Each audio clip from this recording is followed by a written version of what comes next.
It's time for Lean In with Dr. Marlin on CCFM 107.5, unpacking the connection between spirituality and academia.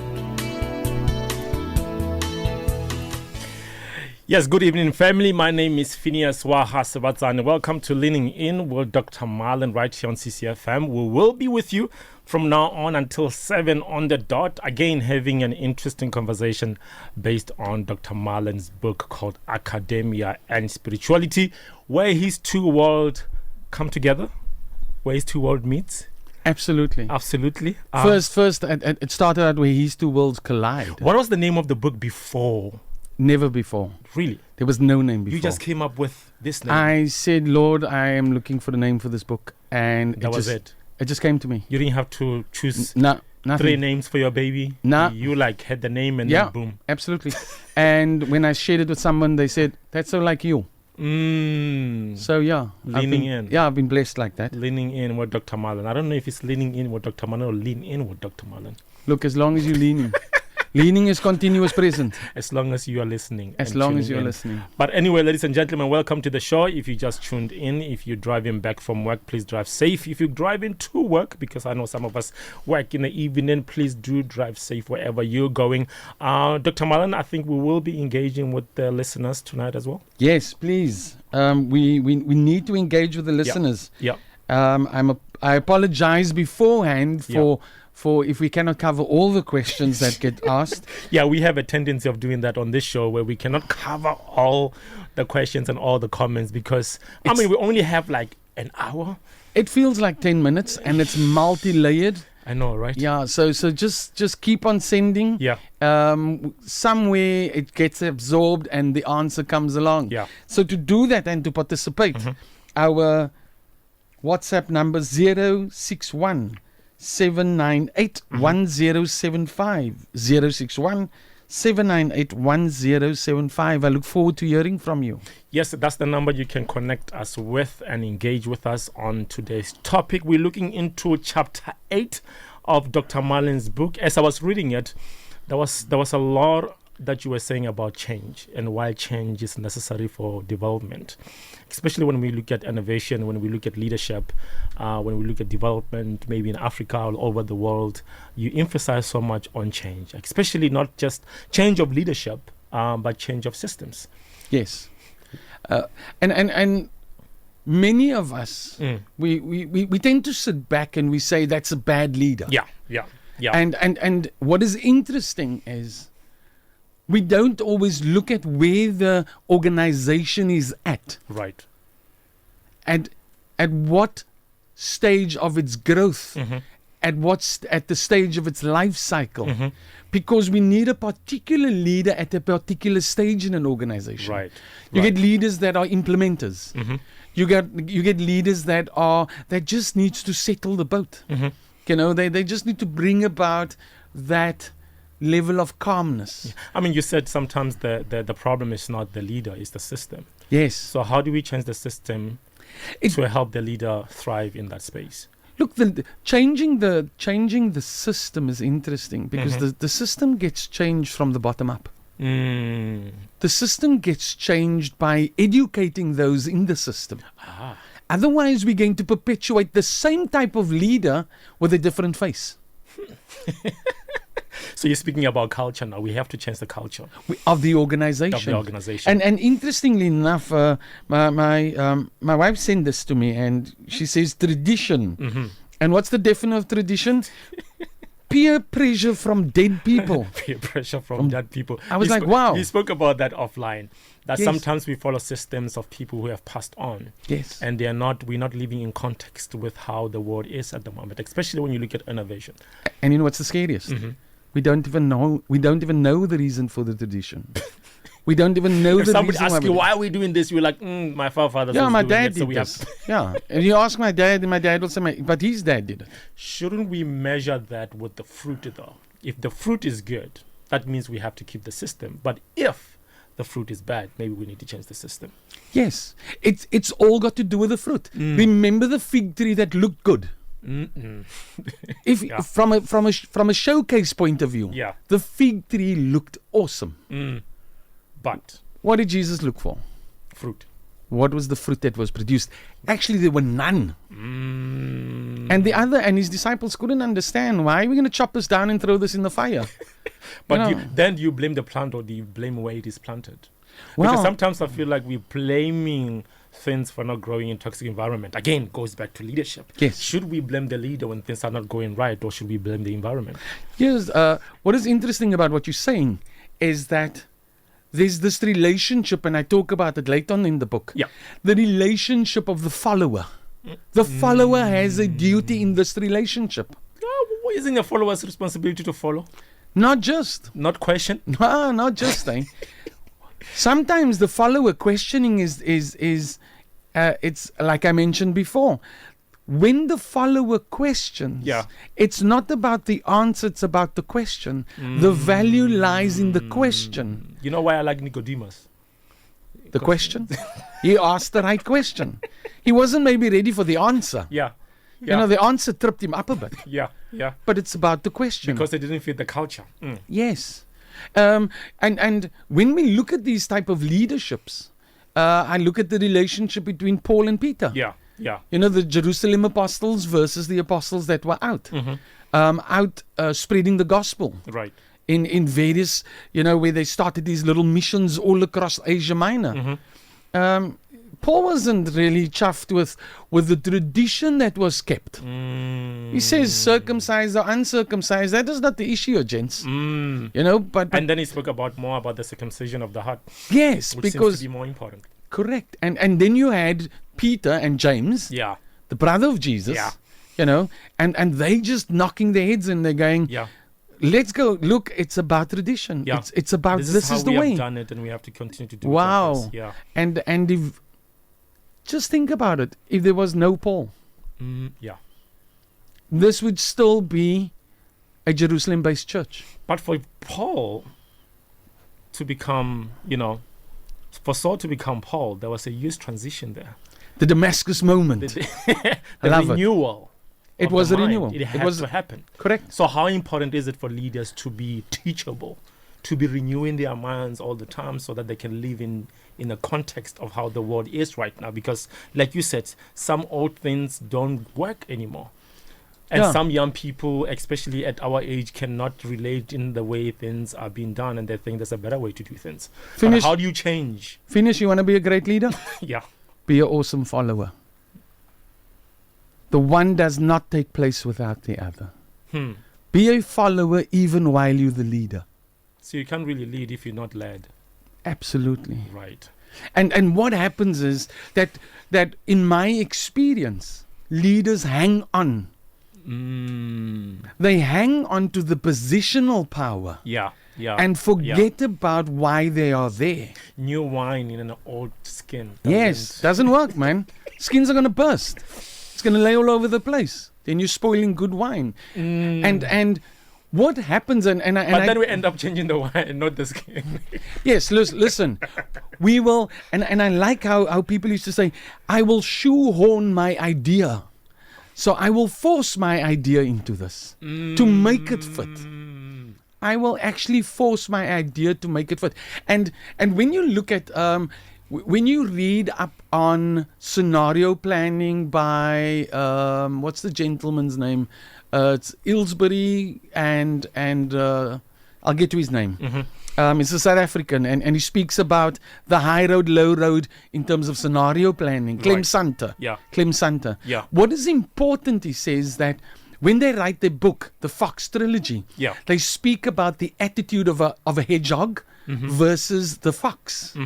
Now, the hedgehog is all about straight down the line. This is how it was done. This is where I'm going. Yeah.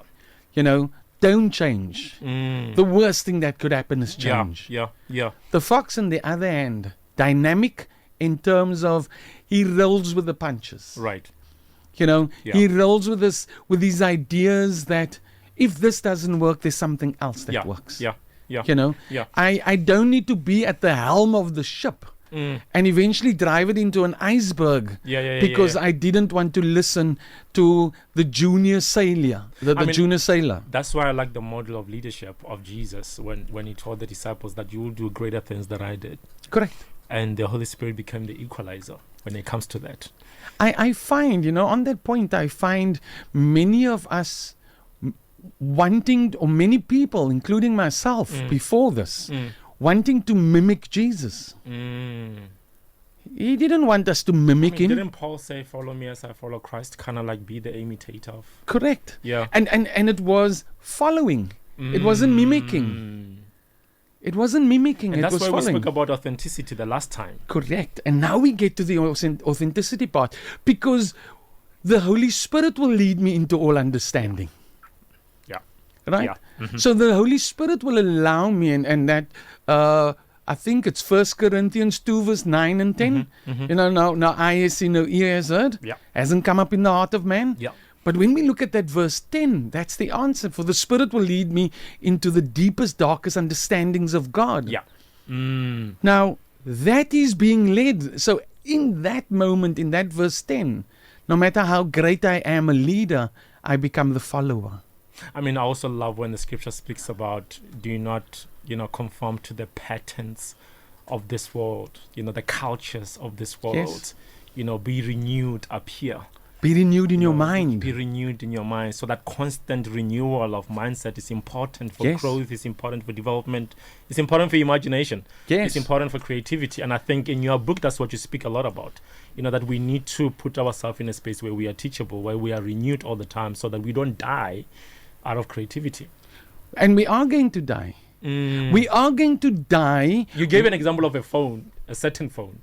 Yes. That kind of disappeared. Yes, they disappeared. In 2013, this phone was, it had the mobile market was on fire, and it captured 80% of the market. Yeah. But because the owner had one idea and of sticking to what he thought worked, it was proven wrong within a year. Yeah. That phone wasn't even heard of. I mean, yeah. And I can speak about it because it's not even here anymore. The BlackBerry. It was an idea. Yeah. Because he, the owner, Yeah. did not renew his mind. But then there's a situation where the vision is not a shared vision, where the vision is carried by an individual. And when the individual dies, the vision dies. Because you think about other phones that still, every year there's a new version of the phone, but the founder is not there anymore, but the vision. I love that. And I think for me, that's leadership, is that the vision does not die with the founder. I love that, because that is so true in so many things. That when you find somebody, a leader developing a new thing, and he comes up with this unique model and this unique way of doing it, that, again, we look to the leader. Yeah. And what happens when we look to the leader is that we don't learn from the leader, so that we can perpetuate this. And I love the word that you use, the shared vision. Yeah. Because shared vision means that my responsibility as a follower, I also have that vision within me. I'm also part of the vision. I'm also the vision. Absolutely. There's a sense of ownership, there's a sense of responsibility, there's a sense of protection. But what if in the system there's only one leader that is being trusted with the vision?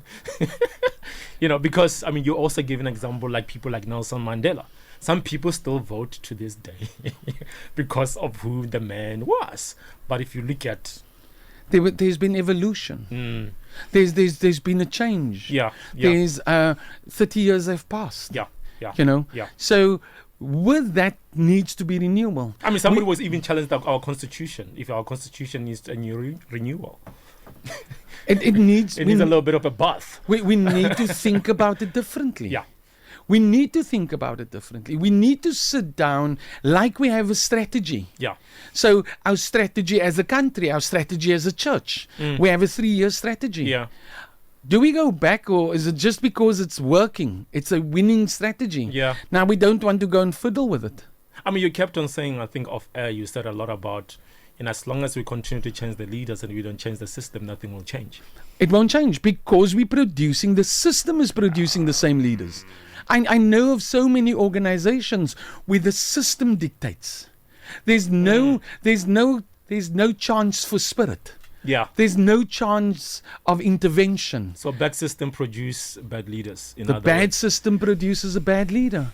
And even if you have a leader that speaks about the good, that speaks about the change he wants to make, he or she wants to make, we'll find that the system will curtail them. Yeah. You know? It's and you will be defined once you are in the system. You're defined by the system. You're not Phineas anymore. Yes. We associate you with that system. With a particular system. And I give a good example. There was an experiment done with 10 chimpanzees. And they had a ladder. It's a sociology experiment. And they had the ladder in the middle of the room. And there was a sprinkler system. Yeah. They put bananas on top of the ladder. And the first chimpanzee walked up the ladder, got to the bananas, opened one. And as soon as he got to the banana and he grabbed one, the sprinkling system went off. Every other chimpanzee, they were unhappy. There was pandemonium. They're unhappy that they're getting wet. Yeah. And guess what? They when it was done, when the exercise was done, they put in a new chimpanzee, just one new one. Yeah. And that one new chimpanzee, new to the group, he went up the ladder. You know what? He wasn't even halfway up the ladder. And the others beat him down. Because they knew what the consequence was. Right. Or they thought they knew what the consequence was. So now you have this fresh young leader coming. And he has different ideas about things. And now he walks halfway up the ladder. What do we do as old followers? And I think the worst are those followers that don't want to take up, I like the French word, baton of leadership, but wants to sit back and criticize the leader. I mean, what you see a lot of times is that, this certain leader, says all these great things before, the elections. But once they get into the system, all the things that they were talking about have changed. Not because they have changed, but the things that they are in a system that requires them to change. And if they don't change, they're going to be spit out. I've seen that a lot in leadership, that if you don't conform to the system or the culture, you will be spit out. Because it's not about, we're not really looking for a leader, we're looking for a puppet. Yes, we're looking for somebody for the vacant post. We're looking for a people pleaser. Yes. And sometimes not even that. It's only about the vacant post. And that's the thing with Jesus, right? That's why he got killed. That's why they disliked him. He didn't fit the religious he didn't norms. No, he didn't. didn't. The political, governmental. Imagine the first thing about it. There's an interesting book by Owen somebody, and it's about belonging. And the first thing that we do to belong to a group, we tend to dress like the group. We tend to speak like the group. I mean, being a missionary, I remember I had to do a lot of things that are not within my culture in order to be accepted. But what I've always believed in is that it's like water. Whatever container it goes into, it has to conform, but it doesn't lose its taste. Correct. And it doesn't lose the properties. I think that's the thing. It's like, how do we have leaders who will go into the system, conform, but not lose the identity and who they are? Because sometimes you go as, Phineas believes in, he has these convictions, but then you support something that is against your convictions as a person or as a Christian. Yes. Because even with me, when I vote, you know what I look at? I look at how does this align with my values as a Christian, and based on that, because the Bible is my constitution above any other constitution. If it does not align with that, I will not. But I find it a lot of times that we are forced to conform. Yes, and if you don't conform, you get isolated. We do, and assassinated. Interesting story that we bring to mind. If you look at King Saul, he went to battle. The message that he got was kill everything, man. Decimation. Level everything, building. And what did he do? He bowed down to the pressures, to peer pressures of those within his ranks. They must have said to him, hey, brother, look at these fat goats and cattle and all these things. Guess what? That it might have been a tradition that we went into the battles of the spoils of the battle. But God gave him a particular instruction. Because he did not honor the instruction. How many times are we asked to come and do this revival, this renewal? But our peer pressure of those around us are going, it's comfortable here. Yeah. Why must we move? Yeah. It's warm here. I think sometimes it's because we take our callings like a conference call, you know. I mean, God, if God calls you, you want to come and consult Phineas. Yes. You want Phineas' approval in order to be obedient. But I didn't call you.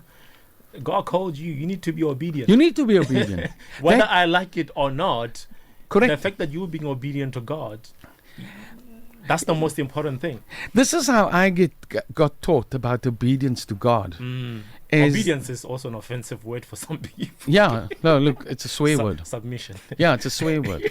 Not in this culture. Yeah. We don't do this in this culture. So what is interesting about this obedience and my experience of obedience, that I've come to realize, whether you want to or not, it will be done that way. Whether you want to or not. Right. You decide. It's going to take us 10 years, 40 years. Yeah. It's going to take us an entire lifetime. But you decide when you're going to be obedient.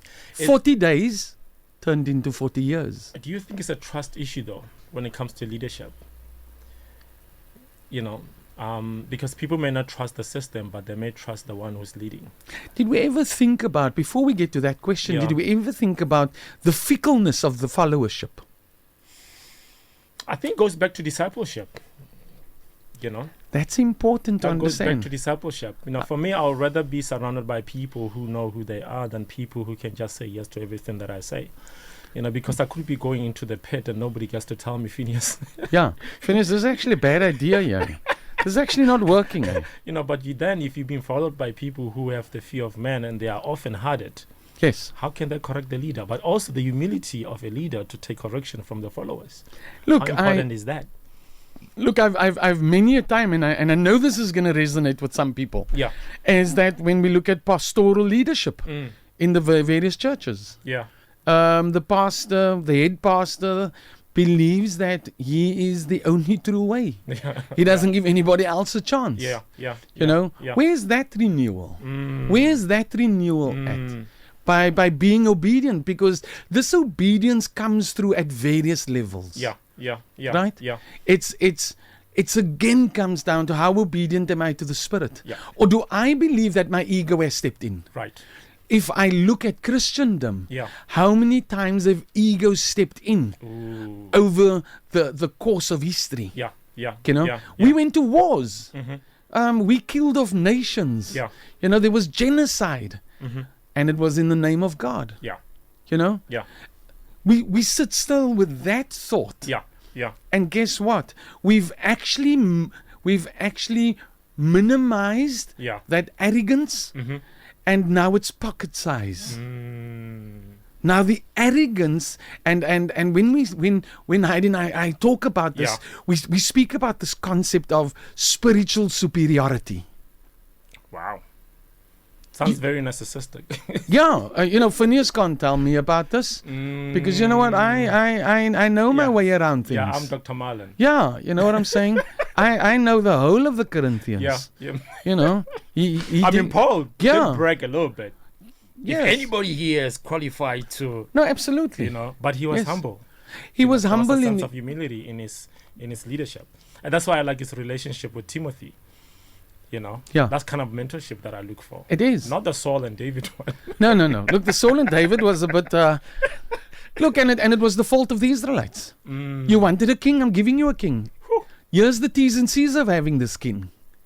So talk about God giving you what you want. And again, God was obedient, even though he knew it was the wrong thing for them. The story of the prodigal son, where the father was, submissive to the son and giving him his inheritance. That speaks about a God who's not controlling. He's not. He'll give you what you want. Right? Sometimes I'm very glad that he doesn't answer some of my prayers, to be honest with you. Look, to be honest with you, if he's answered all my prayers, I don't think I would be sitting here. That's why at the end of my prayer, I usually said, let your will be done. Not my will, but your will. Because I realize a lot of times that my prayers are very selfish. I ask God for things that only benefit me, that do not benefit the humanity. So I think it's very important that even in our prayer life, we need to be very careful how we pray.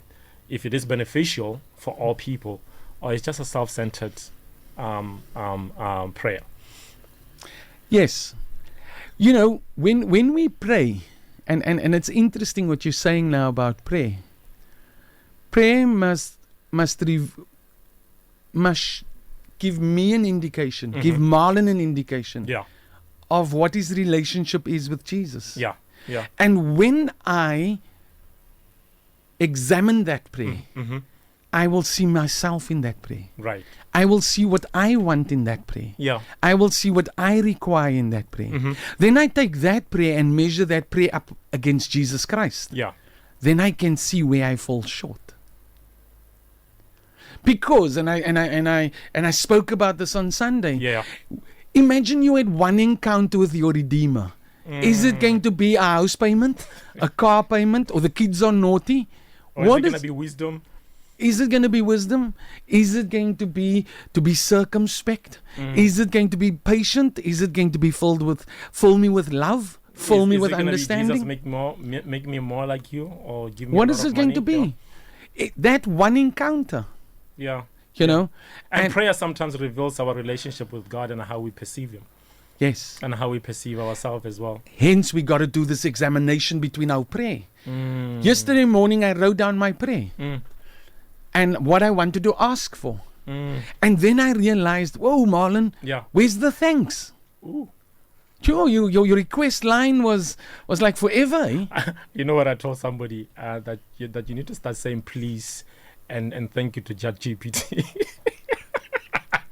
You gotta say it, eh? You know, you gotta say thank you. You gotta say please. And I started doing that whenever I tried to find something. Sometimes I did that with Google. Google, can you please do this for me? Please. Like, what am I doing? But within my nature, you know, it felt a little bit awkward and weird. But it's actually the interaction, you know, with ChatGPT becomes a little bit, because they put the algorithm, the interaction. It's almost like they code you. Yes. You know, and your interaction. Correct. You know, and based on your behavior and who you are, it answers based on whatever you give it. Yes. You know, if you become a little bit like rude and very aggressive, the response. Correct. It would be what you fed it. Going back to innovation and leadership, what takes. How much do leaders need to be flexible, you know, in their leadership when it comes to being innovative, when it comes to being creative? They got to be flexible all the time. Yeah. You know, one of the requirements of any new leader is to set a vision. Yeah. Right? A vision for that tenure of leadership. A vision of his or her tenure. I would like to challenge that. Why do we have visions for organizations and companies and we don't have a vision for our own families and friendships? Well, that's interesting. I've got a vision for myself. Live my dreams daily. That's a vision for myself. But I just want to come back to this understanding this vision bit. Yeah. And so the incumbent, the new leader, has a glamorous and has a vision. But it mustn't be a vision that firstly goes into file 13. And it's never seen again because it was a campaign. Right. Because it was one of those things that I needed to show off. Yeah. The vision must be lived. Because only when I live the vision, it will be shared. Only when you live it. Only when I live it. Because people will look at my behavior, not what I say. As a leader. Yeah. I mean, somebody said, I don't believe what you say because I watch what you do. I watch what you do. Yeah. I get told constantly, if you want to know the truth, look at the person's behavior. If you want to know what the person thinks of you, watch the behavior. Take note of the behavior. Right. Why are you doing all the phone calls? Why are you reaching out most of the time? It's an unhealthy relationship. So it's about the behavior. So as the leader, my followers are expecting a particular behavior, an authentic behavior from me as the leader. Is it important as a leader to know that, to understand that, there are certain people who are takers and there are certain people who are givers, and to kind of have boundaries and have a balance around those, because some followers need to be fed. They can't feed yet. It's like expecting a child to feed the mother. When I was a child, I did the things of a child. I ate like a child. I did. Absolutely. Yeah. You would find that there are those at different levels of understanding. Right. We grow at different stages. We grow at different speeds. You know, Marlon can speak like this tonight. He's 51 years old. Yeah. But The school that he had to walk through Yeah. was a school riddled with thorns of his own making, Right. right? It was thorns of disobedience. So when we get to that stage, when we understand the concept of leadership and followership, then we went through a particular school. All right. We went there. There's a school that you need to walk through. Yeah. And yeah. and I know we spoke about it in 2 shows ago that we were talking about education. Yeah. Is it character or is it education? Yeah. Or is it skill? And here the character part comes through. Yeah. Yeah. I asked the question to my class on Friday. You are the sergeant. You have 100 men on your left and your 100 men on your right. Yeah. And you must give the order to charge out of the trench. Yeah. 1917, World War II, at the height of World War II. You are fighting in France. And there's 100 men on your left and 100 men on your right. They know. It sounds like a challenge on TikTok when they say 100 men against one gorilla. Okay. So back to that World War One. And when I as the sergeant need to give the order to charge, Yeah. those men know that when they get out of that trench, they're going to be killed. What conversation do I have with them? What is their mindset as followers Yeah. at that point in time? Yeah. Is it about that I'm following my leader? Yeah. Or is it? Or is it, you know what, I'm actually going to die here. Yeah. It's about self-preservation. And that is, for me, it's the ultimate idea of the relationship between a follower and a leader. Yeah. I mean, I usually tell people that I don't trust any leader that does not smell like sheep.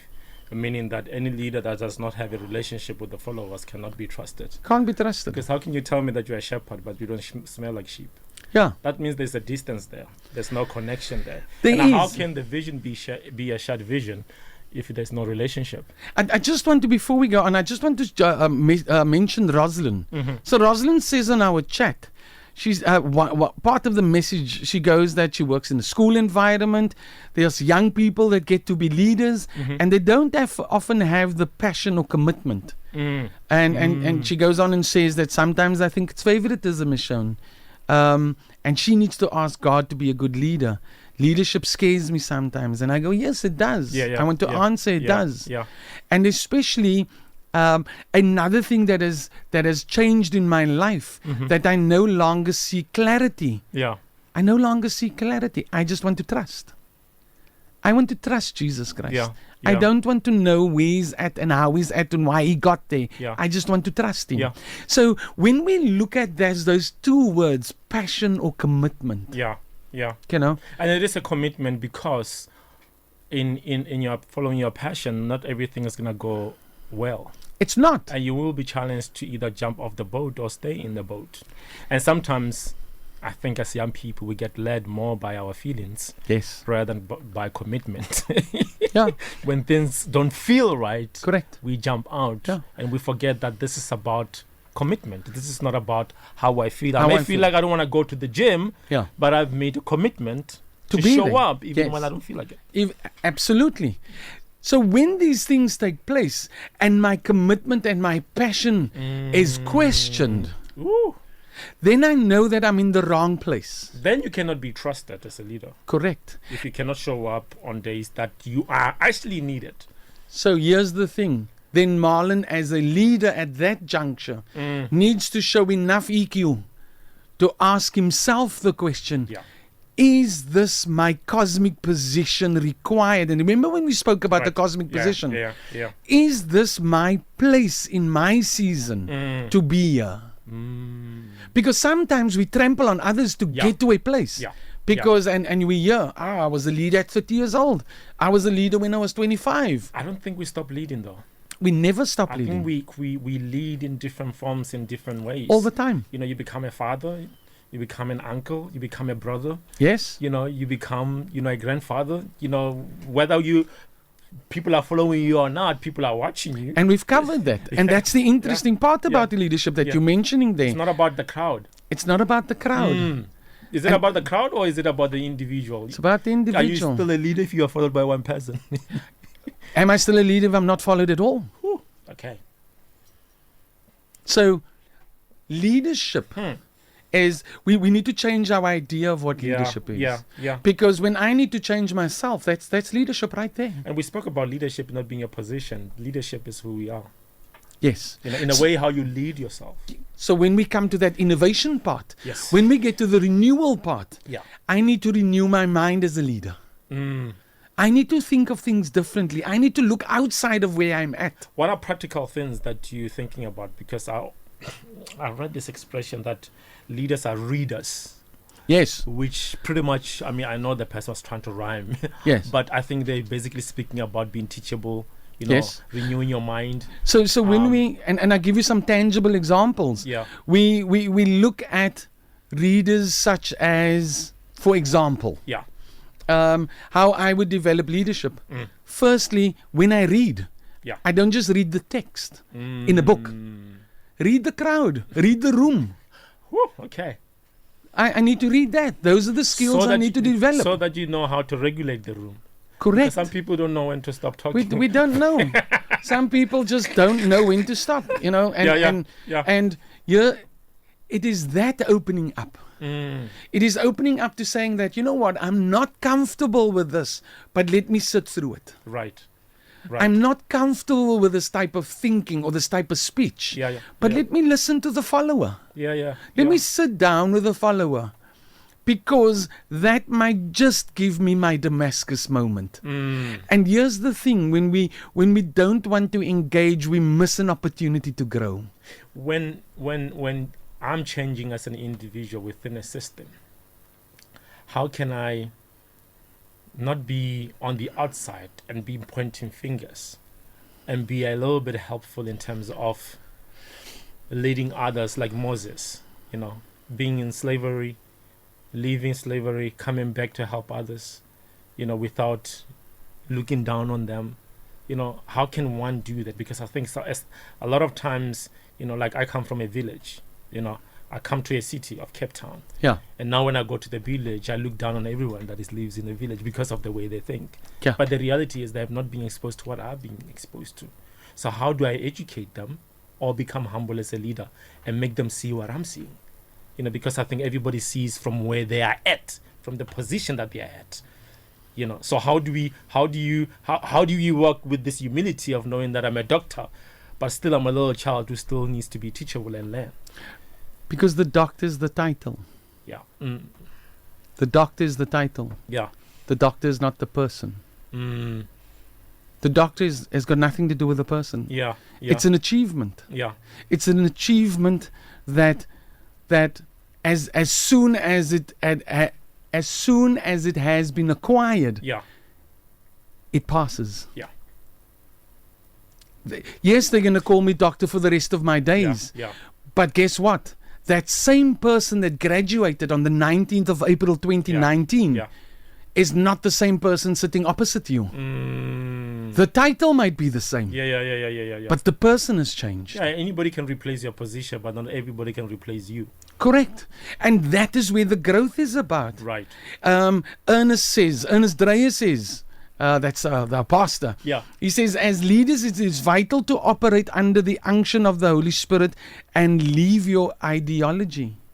See, that speaks about being spirit-led, and yes. I call it being spirit-led and trauma-informed. Yes.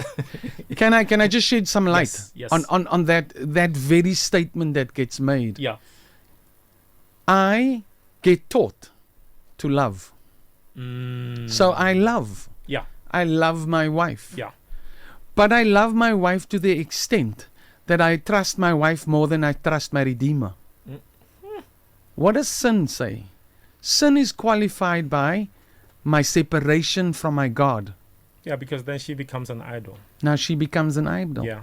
So does that mean, so that in essence means that my love for my wife has now become a sin because it separates me from my God.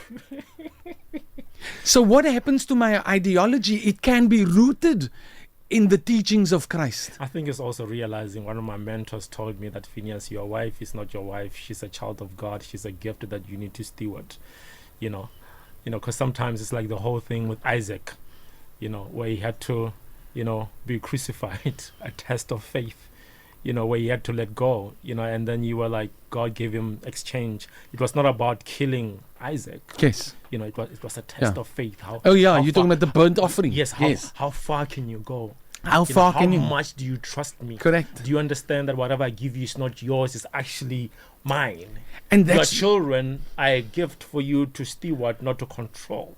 And the correction, the graduation date was the 9th of April. Okay. I said 19th. Just in case. Who told you that? I just got a message to say. That corrected me. So what is interesting? I love how. Yeah, and what is interesting about what you're saying is that, I come back to the idea of the copper serpent. Yeah. Right? And I think I've mentioned this over and over in some biblical Bible studies that I do with the groups, is that the teaching is you must not pray to any idols. Yeah. That's the teaching. Yeah. You shall have no other gods before me. Yeah. But guess what? He says to Moses, create a copper serpent, and I'll send vipers, and there's vipers in the town, in the camp of the tents. Yeah. And then he says that the commandment is whoever looks up to the copper serpent will be saved. Again, the tradition that he has placed there was you must have no other gods before me. But what is more important, was it the tradition of the teaching or was it the obedience?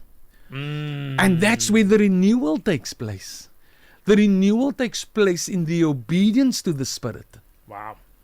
The renewal takes place not where it is in the law, because the law justifies sin. Yeah. It's about the obedience. My sheep hear my voice. Yeah, it's about that obedience. And we need to understand this.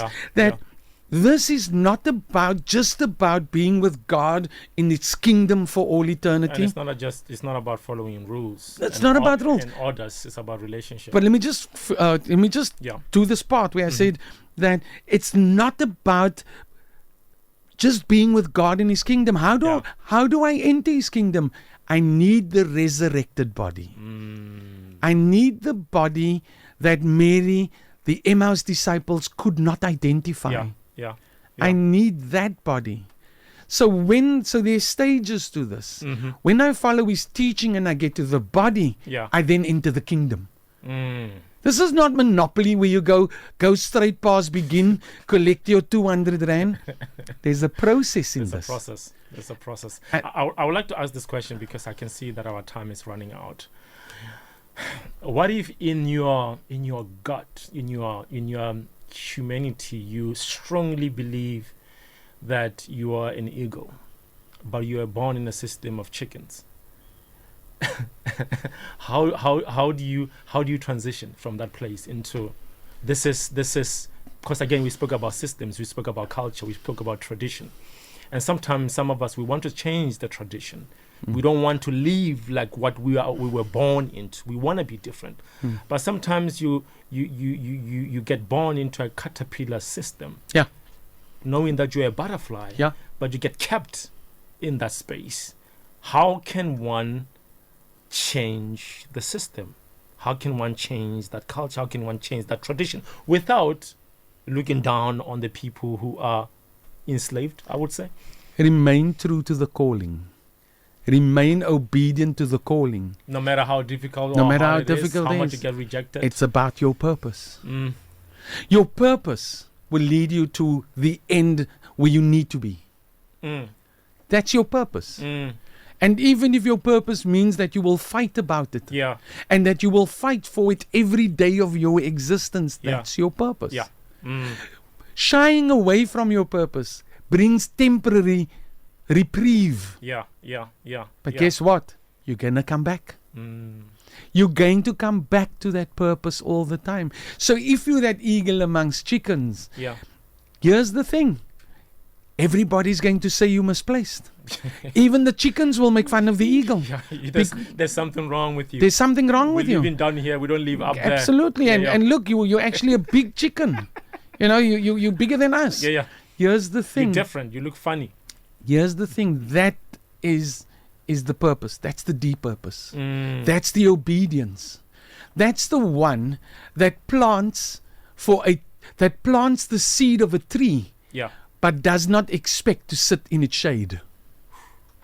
You know, the reason I'm asking you this question is because growing up, I'm obviously an African, and I was born into a very cultural family in terms of what they believe, believe in ancestral worship, all those things, believing that you can talk with people who have passed away. And I remember when my mother passed away, I was challenged, because this thing was a thing within my family that you have to worship ancestors.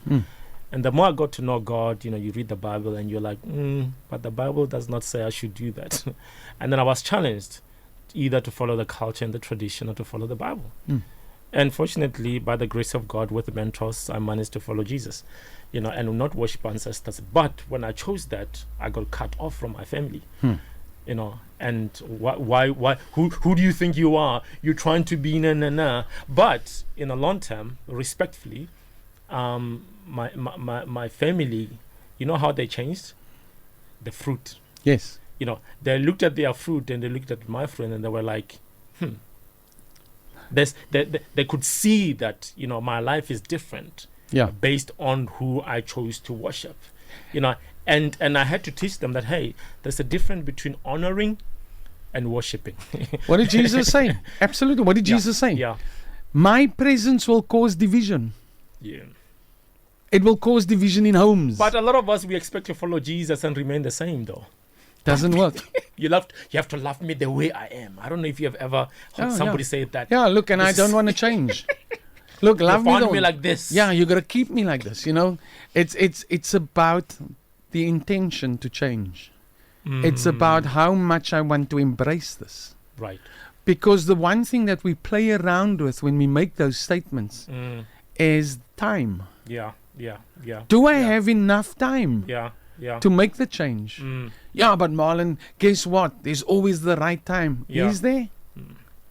Because the right time might be your time. Yeah. It might not be God's time. Yeah.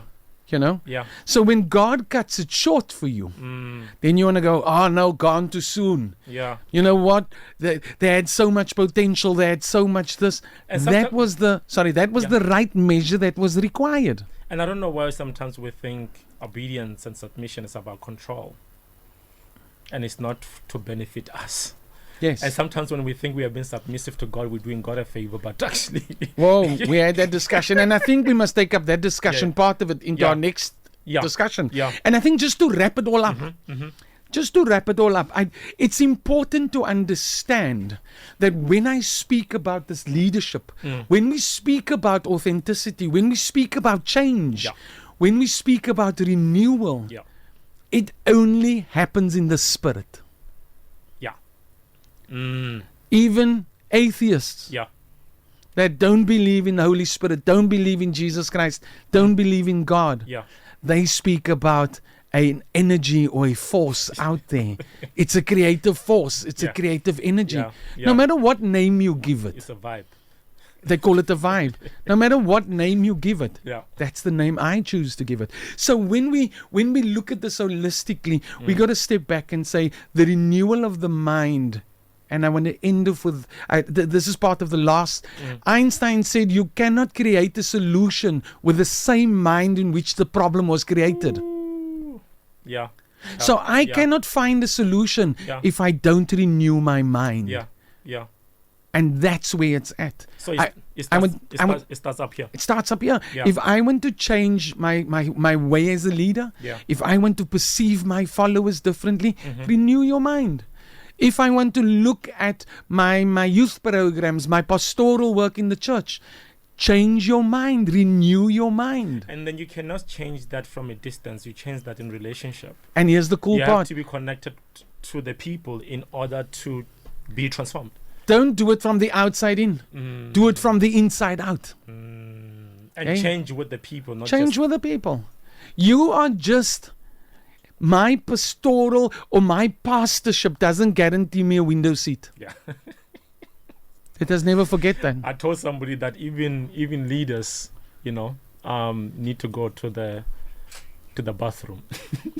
Correct. Which means there has to be a constant renewal. There needs to be. In order for us to become better human beings. And the human beings. To be... They're human beings. Yeah, so it is important, It as is leaders important. to be renewed. Like I spoke about. I read. I think I'm addicted to books now. I listen to podcasts a lot.